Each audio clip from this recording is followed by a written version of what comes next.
सुनो मुख्यमंत्री, मैं फलस्तीन का झंडा तिरंगे के साथ लगा के आया हूं। मैं फलस्तीन के लिए खड़ा हूं और खड़ा रहूंगा इंशाअल्लाह ताला। फलस्तीन सिर्फ मुसलमानों का अरबों का मसला नहीं, फलस्तीन इंसानियत का मसला है। गांधी ने कहा था कि यह फलस्तीन अरबों का है, जिस तरह अंग्रेजों के लिए बरतानिया है, फ्रेंच के लिए फ्रांस है, यह अरबों की जमीन है, यह अरबों की जमीन है, गांधी ने कहा था।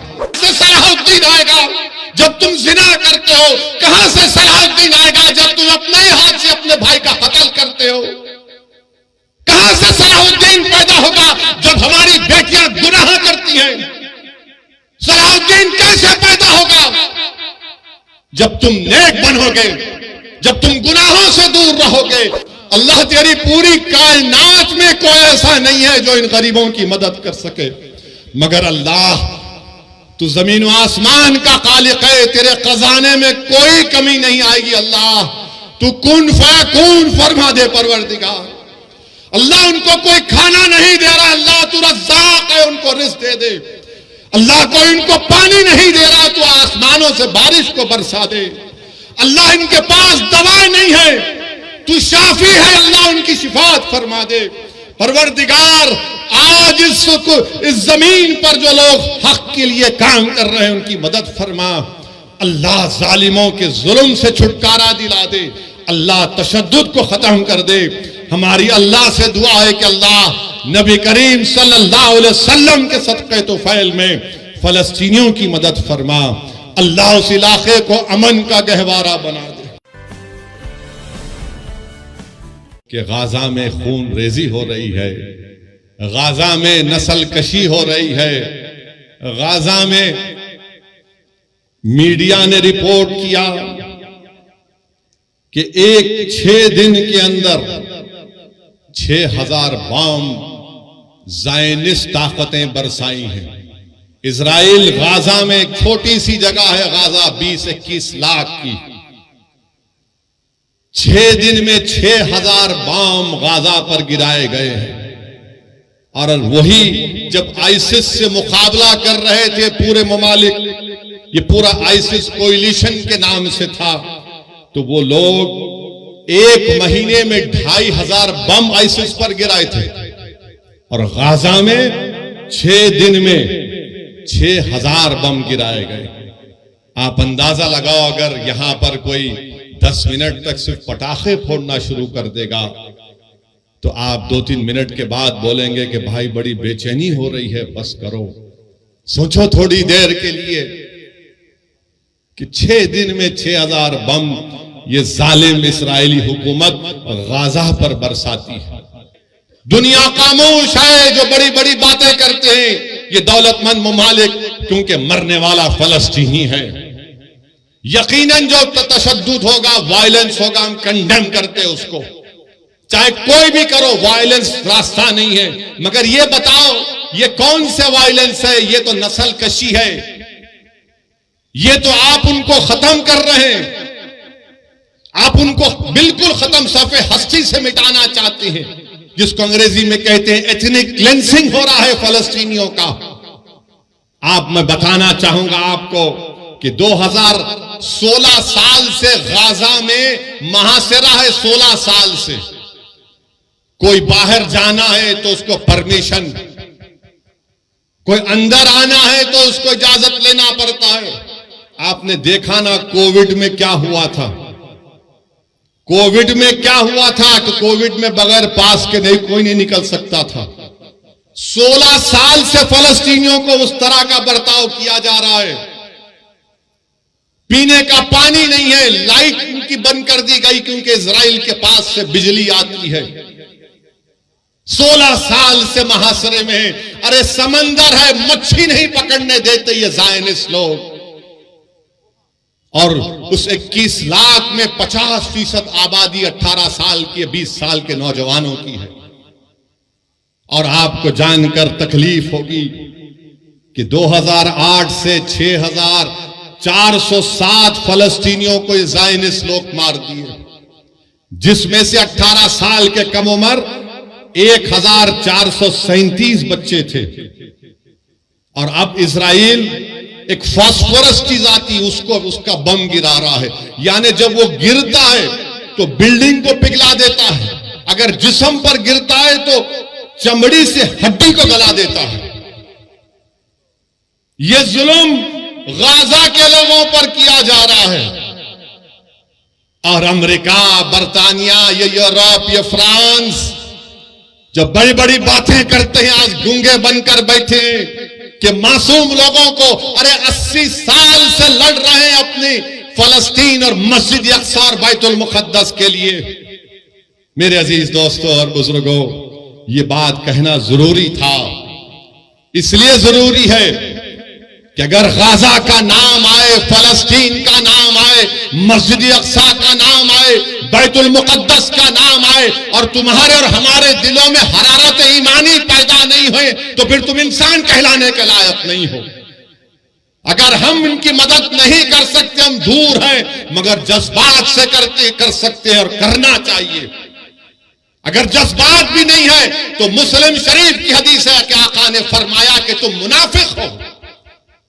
अल्लाह के रसूल सल्लल्लाहु अलैहि वसल्लम ने फरमाया कि तुम मुनाफिक हो। वो अंबियाओं की बैशत की सरजमीन है। हजरत दाऊद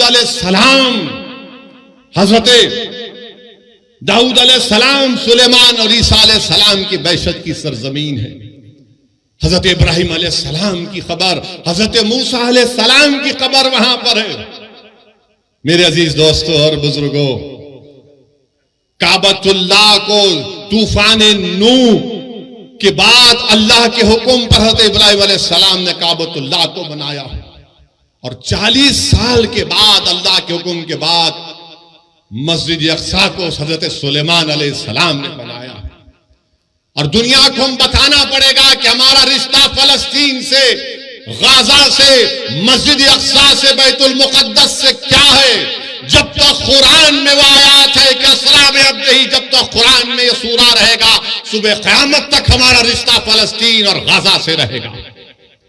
मेरे अजीज दोस्तों और बुजुर्गों, आपने हदीस शरीफ सुनी कि रसूल अल्लाह सल्लल्लाहु अलैहि वसल्लम से एक सहाबी रसूल ने पूछा, या रसूल अल्लाह सल्लल्लाहु अलैहि वसल्लम, क्या हशर के मैदान में हम आपको पाएंगे? अल्लाह के रसूल सल्लल्लाहु अलैहि वसल्लम ने फरमाया कि हाँ, तुम मुझे हशर के मैदान में पाओगे। कहां होगा हशर का मैदान? इसी सरजमीन पर हशर का मैदान होगा, इसी फलस्तीन पर हशर का मैदान होगा। फिर आका से पूछा गया सल्लल्लाहु अलैहि वसल्लम से कि दूसरी जगह कहां पर हम आपको पाएंगे? रसूल अल्लाह सल्लल्लाहु अलैहि वसल्लम ने फरमाया कि मैं आबे कौसर पर रहूंगा, मेरी उम्मत प्यासी होगी, मैं मेरी उम्मत की प्यास को बुझाऊंगा। कहां होगा हौज़े कौसर? इसी फलस्तीन से लेकर मदीने तक हदीस में आया। उलमा किराम बैठे हैं, पूछ लो आप। मेरे अजीज दोस्तों और बुजुर्गों, ये वो मुबारक सरजमीन है कि कुरान में लफ्ज बारक ना 5 मरतबा आया तो अल-कुद्स है वो। चाहे सूर्य असरा हो, सूर्य जितने भी 4-5 सूरों में जिक्र आया, 5 जगह पर लफ्ज बारकना का मतलब खुद। अल्लाह के रसूल सल्लल्लाहु अलैहि वसल्लम ने फरमाया कि बड़ी खूब जगह है ये, बड़ी खूब जगह है। तो सहाबा ने पूछा रसूलुल्लाह सल्लल्लाहु अलैहि वसल्लम क्यों? तो रसूलुल्लाह सल्लल्लाहु अलैहि वसल्लम फरमाया कि यहां पर फरिश्ते अपने पर बिछा कर बैठते हैं, यहां पर फरिश्ते अपने पर बिछा कर बैठते हैं। रसूलुल्लाह सल्लल्लाहु अलैहि वसल्लम ने फरमाया कि मीजान लगेगा, यह हिसाब किताब की जगह है। मेरे अजीज दोस्तों और बुजुर्गों, इमाम अहमद ने यह हदीस शरीफ लिखी अपने मसनद में कि अल्लाह के रसूल सल्लल्लाहु अलैहि वसल्लम ने फरमाया कि मेरी उम्मत में गिरोह रहेगा जो सुबह क़यामत तक हक की तरफदारी करेगा, जो सुबह क़यामत तक हक की तरफदारी करेगा, बातिल ताकतों से मुकाबला करता रहेगा।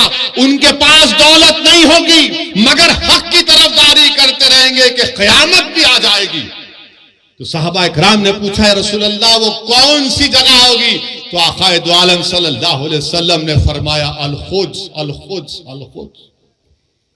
मेरे अजीज दोस्तों और बुजुर्गों, इसीलिए हमको अपने सीनों में गाजा के अवाम की तकलीफ को महसूस करनी चाहिए। वो जो 500 बच्चे मरे, तकलीफ को महसूस करो, वो तुम्हारी औलाद तो नहीं है, मगर सोचो अगर तुम्हारी औलाद मर जाती। सोचो थोड़ी देर के लिए वो कोविड में जब हम लाशों को उठा उठा कर डर डर कर लेकर जा रहे थे, सोचो थोड़ी देर के लिए, 1 साल 2 साल नहीं, 70 साल से ये मुजाहिद, ये गय्यूर कौम अगर पूरी दुनिया में हक की सरबुलंदी के लिए और बातिल की शिकस्त के लिए अगर किसी सरजमीन पर मुबारक रूहों का खून गिरा है तो मसले फलस्तीन पे गिरा। मस्जिद अक्सा बैतुल मुकद्दस के लिए खून बहाया जा रहा है। मैं सलाम करता हूं उन माओं को जिन्होंने इन बहादुर बच्चों को पैदा किया, जो ज़ायनिस्ट लोगों की गोलियों का निशान बन रहे हैं, जो बमों से उनकी मौत हो रही है। मगर दुनिया ये जान ले कि जब तक हम जिंदा है दुनिया जिंदा है, जब हम नहीं तो दुनिया भी नहीं। याद रखो, मौत से डरने वाले हम नहीं, हम अपना मुकद्दर लिखा कर लाए हैं कि अल्लाह मेरी जिंदगी में लिख चुका है, तुम्हारी जिंदगी में लिख चुका है। मगर सवाल यह है कि तुम अपनी जिंदगी गुलामों की तरह गुजारोगे या फिर तुम बहादुरों की तरह अपनी जिंदगी को गुजारोगे। लोग मुझसे पूछते हैं फोन करके कि असदुद्दीन अवैसी ये कैसा हो रहा है, ये क्या हो रहा है। लोग तकलीफ महसूस करते हैं और लोग पूछते हैं कि कहां है सलाहुद्दीन अय्यूबी, कहां है वो सलाहुद्दीन अय्यूबी। अरे तुम अपनी औलाद की क्या तरबियत कर रहे हो? कहां से सलाहुद्दीन पैदा होगा जब बाप अपनी औलाद के सामने अपनी मां की बेइज्जती करेगा? कहां से सलाहुद्दीन आएगा जब तुम बेटे के सामने, औलाद के सामने अपनी बीवी से गलत बर्ताव करते हो? कहां से सलाहुद्दीन आएगा जब नौजवान गुनाह करते हैं, जिना करते हैं? कहां से सलाहुद्दीन आएगा जब तुम जिना करते हो? कहां से सलाहुद्दीन आएगा जब तुम अपने हाथ से अपने भाई का कत्ल करते हो? कहां से सलाहुद्दीन पैदा होगा जब हमारी बेटियां गुनाह करती हैं? सलाहुद्दीन कैसे पैदा होगा जब तुम नेक बनोगे, जब तुम गुनाहों से दूर रहोगे, तुम रसूलुल्लाह सल्लल्लाहु अलैहि वसल्लम से बेपनाह मोहब्बत करोगे तमाम चीज और दुनिया से बढ़कर। सलाहुद्दीन अय्यूबी जिंदगी में जब तक बैतुल मुकद्दस मस्जिद अक्सा पर कामयाबी हासिल नहीं किया, उसकी पेशानी पर बल रहता था। बास जगह मैंने पढ़ा कि सलाहुद्दीन अय्यूबी जब तक फलस्तीन पर कामयाबी हासिल नहीं किया वो मुस्कुराता नहीं था। लोग उससे बोलते थे, सलाहुद्दीन तुम मुस्कुराते क्यों नहीं हो, तुम्हारी पेशानी पर बल क्यों नहीं आता? तो सलाहुद्दीन कहता था कि क़िबले अव्वल हमारा रहा है। 17 साल रसूलुल्लाह सल्लल्लाहु अलैहि वसल्लम ने क़िबला बनाया, वो जगह जहां पर आक़ाए दो आलम सल्लल्लाहु अलैहि वसल्लम जमीन से आसमानों पर अल्लाह का जाकर दीदार करे, उस जगह पर जब तक हम कामयाबी हासिल नहीं करते, सलाहुद्दीन कैसे मुस्कुराएगा? सलाहुद्दीन के पेशानी से बल कैसे जाएगा जब क़िबले अव्वल मेरे साथ नहीं है? मेरे अजीज दोस्तों, बुजुर्गों, नौजवानों, तुम आज आराम से हैदराबाद में बैठे हो, तुम्हारे घरों पर बम नहीं गिर रहे हैं, तुम्हारे भाइयों का कत्ल नहीं हो रहा है, तुम बेघर नहीं हुए हो अल्हम्दुलिल्लाह। मगर गाजा के गरीब लोग 21 लाख की आबादी में 10 लाख बेघर हो चुके हैं। और ये जालिम इजरायली हुकूमत चाहती है कि इन तमाम गाजा के लोगों को खाली करा दिया जाए और उसको सिक्योरिटी जोन बनाकर इनको सीनाई के सहरा में ले जाकर छोड़ दिया जाए। कोई दुनिया खामोश है, सन्नाटा है। अरे जिसने मारे उनको देखो, मगर इन गाजा के गरीबों ने तुम्हारा क्या बिगाड़ा था? मीडिया में एक तरफा रिपोर्टिंग कि ऐसा हुआ, वैसा हुआ, फुला हुआ। अरे कभी तुमने देखा 70 साल से इजराइल ऑक्यूपायर है, इजराइल ऑक्यूपायर है, फलस्तीन ऑक्यूपाइड टेरिटरी है। ऑक्यूपेशन तुमको नहीं दिखता, जुल्म तुमको नहीं दिखता।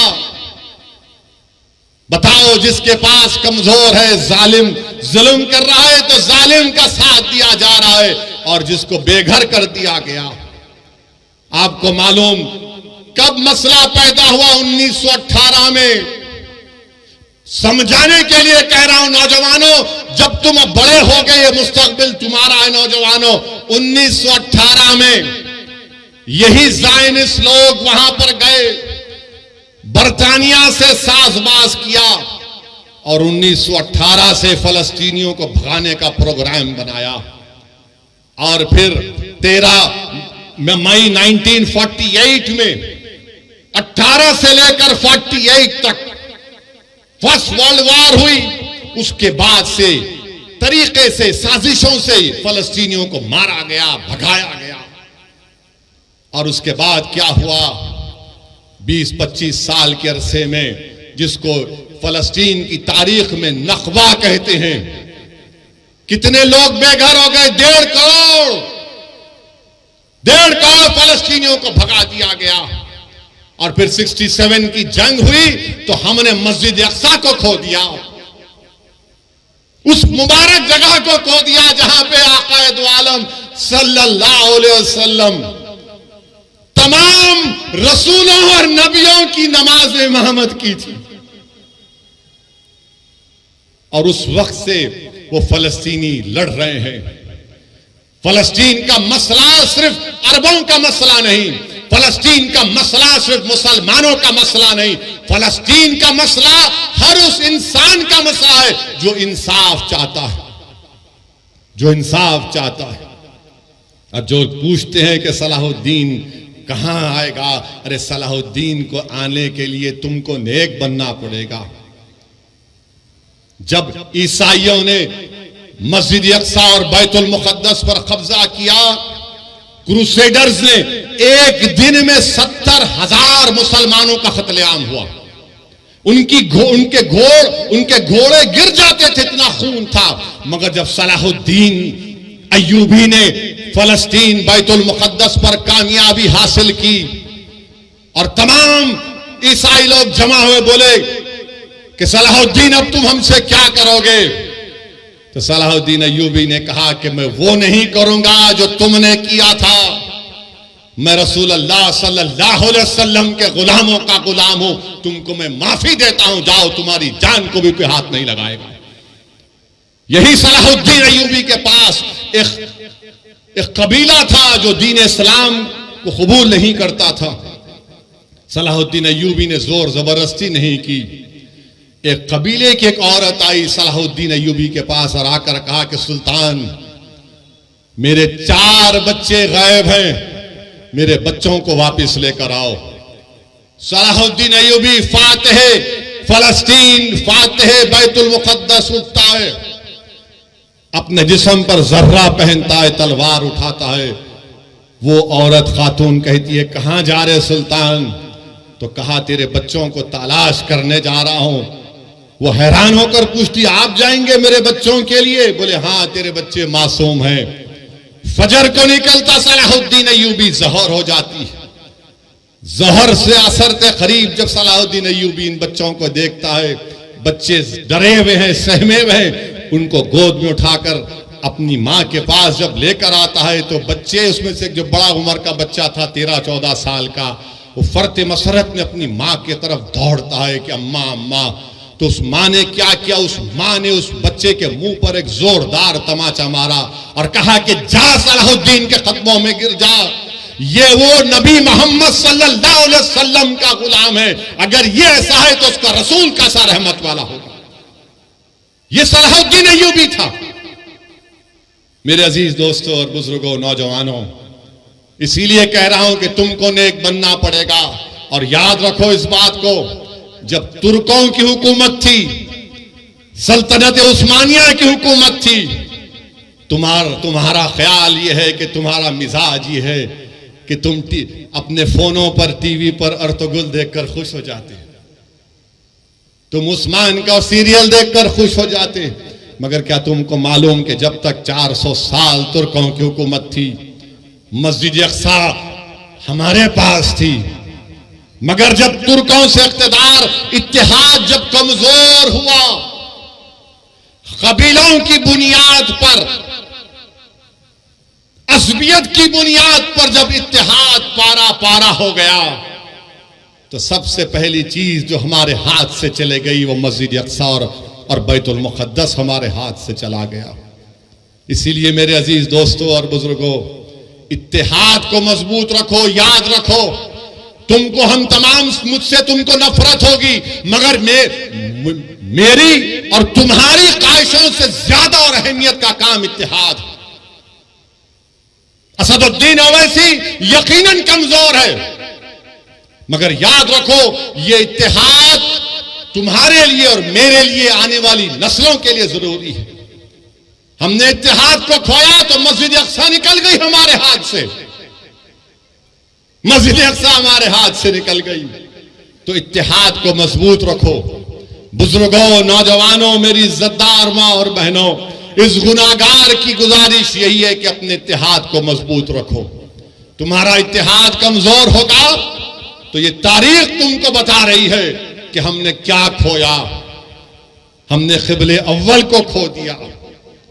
मगर लाखों सलाम वो गाजा के बहादुरों पर, जो गाजा के बहादुरों पर जो आज भी लड़ रहे हैं, कल भी लड़ेंगे। मगर हम हमारे वजीर आजम से कहना चाहेंगे कि मोदी जी रोको जो गाजा में जुल्म हो रहा है फलस्तीनियों पर।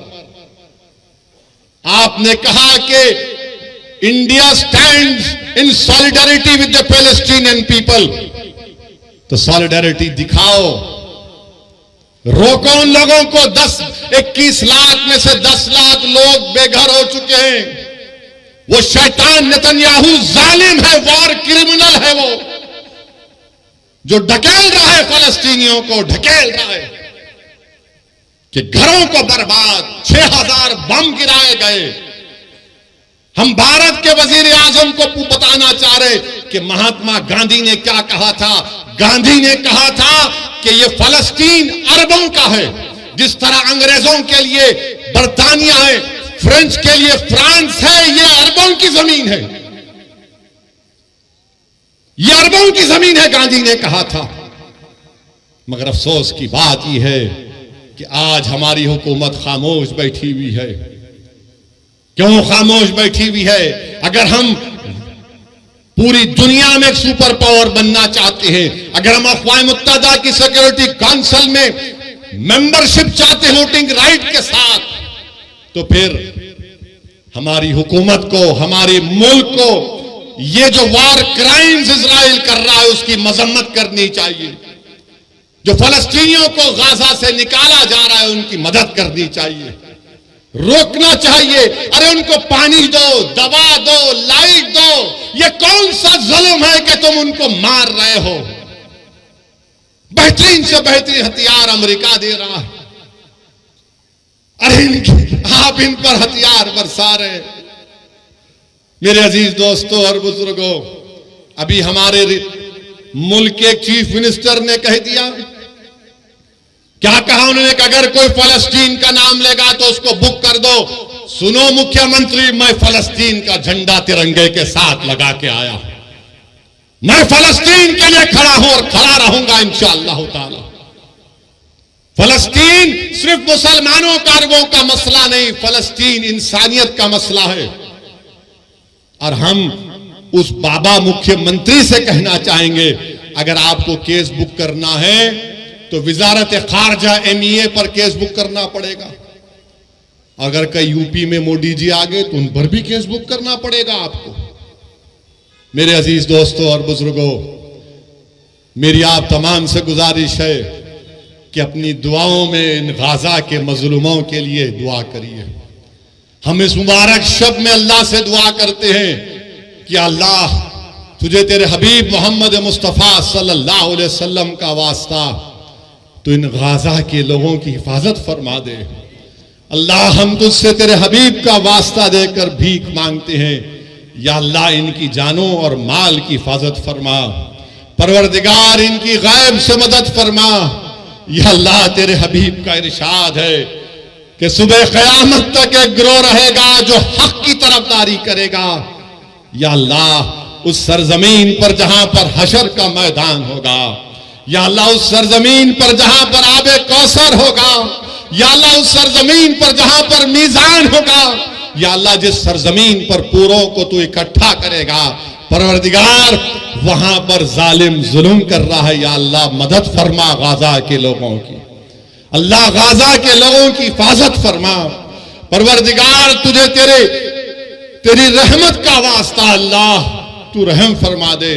अल्लाह तेरे आपके पास 70 माओं की मोहब्बत है। परवरदिगार जो हजारों की तादाद में लोग मर रहे हैं, जो बच्चे मर रहे हैं, अल्लाह उन माँ बाप को हिम्मत दे, अल्लाह उनकी हिफाजत फरमा। अल्लाह तेरी पूरी कायनात में कोई ऐसा नहीं है जो इन गरीबों की मदद कर सके, मगर अल्लाह तू जमीन व आसमान का खालिक है, तेरे खजाने में कोई कमी नहीं आएगी। अल्लाह तू कुन फयकून फरमा दे। परवरदिगार अल्लाह उनको कोई खाना नहीं दे रहा, अल्लाह तू रज़्ज़ाक़ है, उनको रिज़्क़ दे दे। अल्लाह कोई इनको पानी नहीं दे रहा, तू आसमानों से बारिश को बरसा दे। अल्लाह इनके पास दवा नहीं है, तू शाफी है, अल्लाह उनकी शिफात फरमा दे। परवरदिगार आज इस जमीन पर जो लोग हक के लिए काम कर रहे हैं उनकी मदद फरमा। अल्लाह जालिमों के जुल्म से छुटकारा दिला दे, अल्लाह तशद्दुद को खत्म कर दे। हमारी अल्लाह से दुआ है कि अल्लाह नबी करीम सल्लल्लाहु अलैहि वसल्लम के सदक़े तोफ़ैल में फ़लस्तीनियों की मदद फरमा। अल्लाह उस इलाके को अमन का गहवारा बना दे, अल्लाह उस इलाके को अमन का गहवारा बना दे।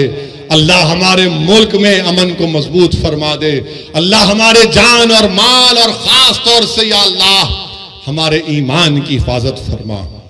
अल्लाह हमारे ईमान की हिफाजत फरमा। परवरदिगार जब तक तू हमको जिंदा रखेगा, मेरे मौला तुझे तेरी रहमत का वास्ता, तेरे हबीब का वास्ता, हम झुके तो सिर्फ तेरे सामने झुके। अल्लाह हम किसी से मांगे तो तुझसे मांगे। अल्लाह हमको शिरक से बचा ले, अल्लाह हमको शिरक से बचा ले। अल्लाह तू हमारा रब है, हमारे लिए काफी है। अल्लाह तू हमको रसूलुल्लाह सल्लल्लाहु अलैहि वसल्लम को उम्मती बनाया, ये दुनिया का सबसे बड़ा एजाज हमको दिया। मेरे रब लाज रख ले, मेरे अल्लाह लाज रख ले। परवरदिगार अल्लाह कमजोरों की, मजलूमों की लाज रख ले।